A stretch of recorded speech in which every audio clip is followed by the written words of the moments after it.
My name is Jannis. I run a record label called Jakarta Records, and I run a record label called Habibi Funk. Jakarta Records has been around for like 10 years, and through Jakarta Records I ended up going to Morocco twice, 2 to 3 years ago. And this is how I started looking for records, found some stuff that interested me.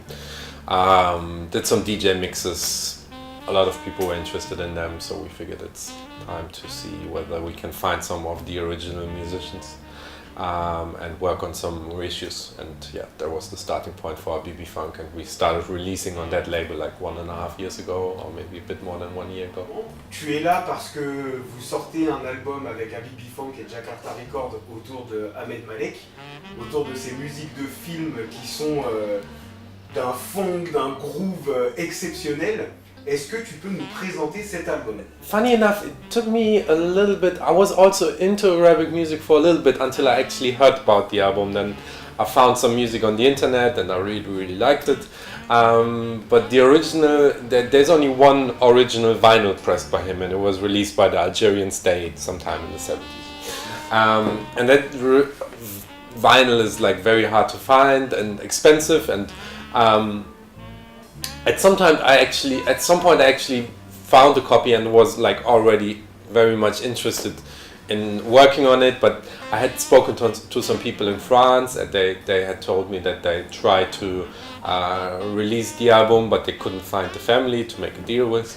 And then I went to Beirut to DJ last year in October. And I met a friend of my flatmate who lives in Beirut, and she was like, yeah, I know this one person in Algeria. I can ask her, maybe she has an idea of who to talk to.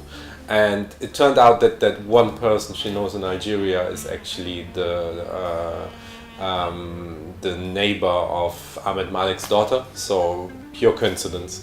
And then we made a deal with her, and for us it's always really important to also tell the story of the album, so we did like a big booklet with like old photos that she still had, and someone wrote an introduction about Algerian cinema, because as you said, all of the music is film music. And then we also found an old interview with D'Ahmed Malek from '78 where he describes how he works, what his setup is, and we also got this translated from Arabic. Pour Jakarta Records, Habibi Funk est un peu justement cette section qui va autour de la musique orientale, soul, funk, jazz.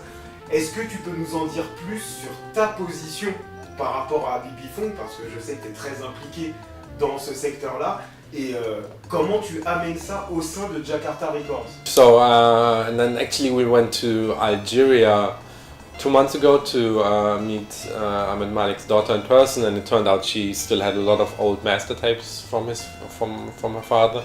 So there will also be 2 more albums of completely unreleased music by D'Ahmed Malek coming in the next year and the year after. But I really like this. I think what is really special about his music that it has that very strong funk influence, it has that very strong jazz influence.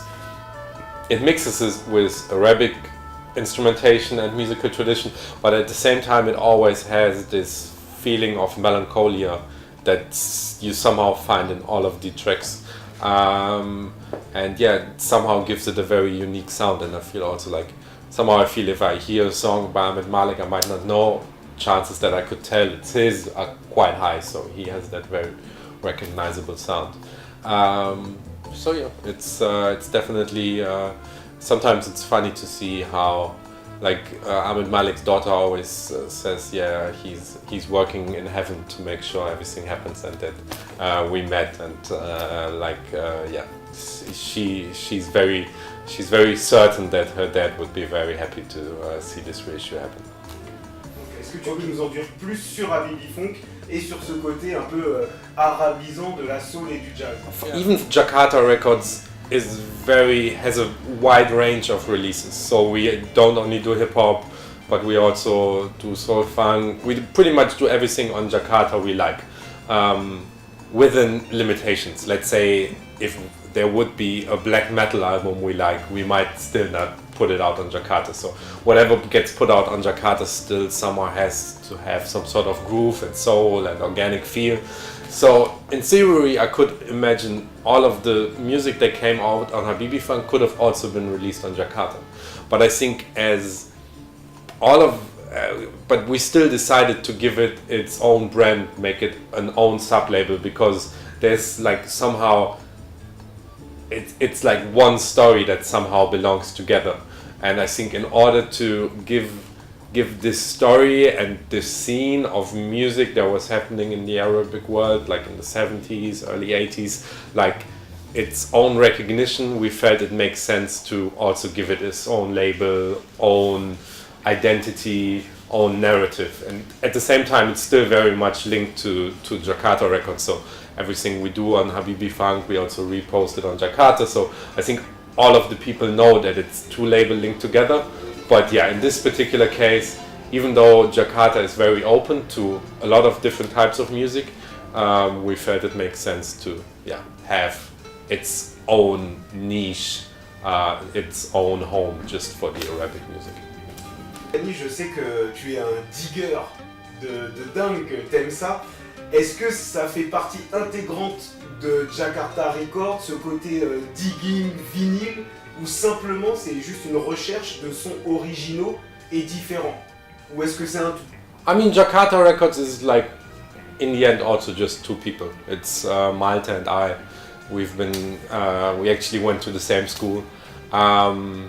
I think I have like the whole like digging and going to the regions thing is a bit more of like my hobby, or my personal hobby. But no, I think Malta also is very interested in it and likes the music, and no, I think we're really both into it. But I think I'm more of what you would call a digger. But at the same time, I mean, for us, even like with contemporary,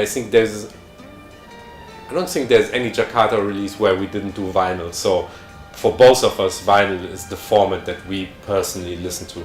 And when I buy music, I think I've bought maybe 2 albums on iTunes. I don't have Spotify, I've never used it. So the format of choice for me is vinyl. So and I think this is also how I got into like whenever, even like 10 years ago when I used to go to Thailand or India just to make holidays, I would always check what type of music was there in the 70s and try to find some original recordings. So it's something I had done before. I think the difference with the Arabic stuff was just that I ended up finding so much stuff that was really great, but if you put in Fadul into Google, there was no information whatsoever. And I think that was and like whereas when you found really nice funky music from India or Thailand, for me personally it was a discovery, but it was already on YouTube, there were already people talking about it, and I think that was the special thing about the Arabic music, that I went digging there and found something that not too many people seem to have on their radar these days, and got to know about a lot of artists that even people locally seem to have forgotten about. That's also what I really like about Habibi Funk. There's a lot of people who do similar work for music from Ghana, Nigeria, Ethiopia, but I think in most of these cases people locally are not that much interested in it. It's something that mainly gets bought by Western audiences in Europe and North America. Whereas for the Habibi Funk stuff, people in Morocco, people in Tunisia are really interested in it. So people like us you get the same reaction from people in Morocco that might share our like cultural interests that you get from someone in France. This, oh shit, I didn't even know this music existed.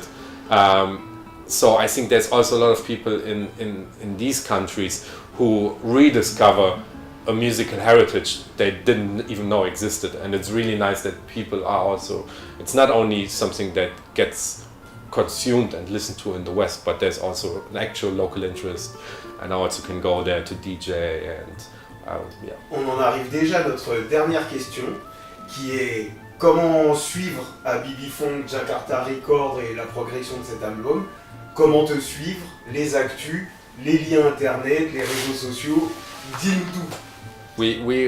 There's social media, pretty much there we do the usual stuff, Instagram, Facebook, SoundCloud, and it's always just /Habibi Funk /Jakarta, so it's very easy to be found.